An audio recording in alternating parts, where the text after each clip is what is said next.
शिव की तुम्हें भी दीवानी हो, बचपन से सुनती कहानी हो।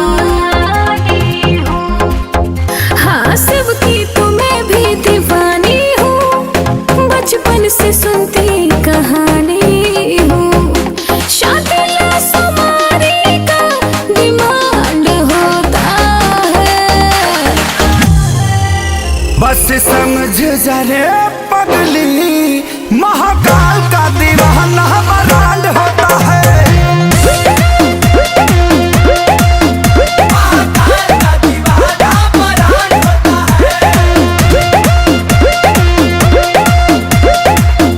बजते हैं डमरू और भस्म से होता है सिंगार।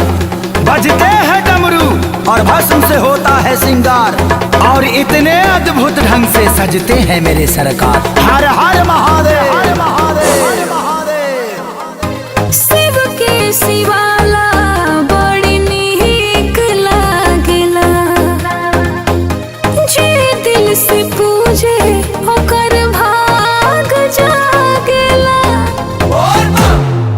मेरे बाबा तो सबसे दानी है, तीनों लोक में सबसे ज्ञानी। इनके भक्तों के साथ न कोई कांड होता है। बस समझ जरे पगली, महाकाल का दीवाना बरांड होता है।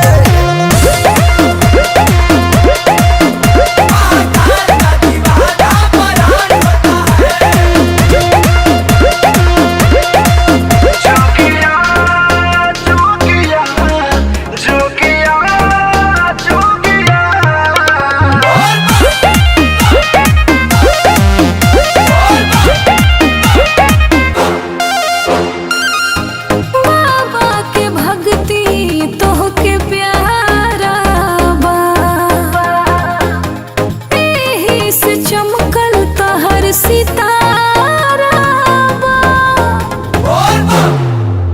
हाँ हाँ, पवन के सारी जयकारी बोले, भक्ति भजन में मगन होकर डोले। इनके हाथों में सबका कमांड होता है।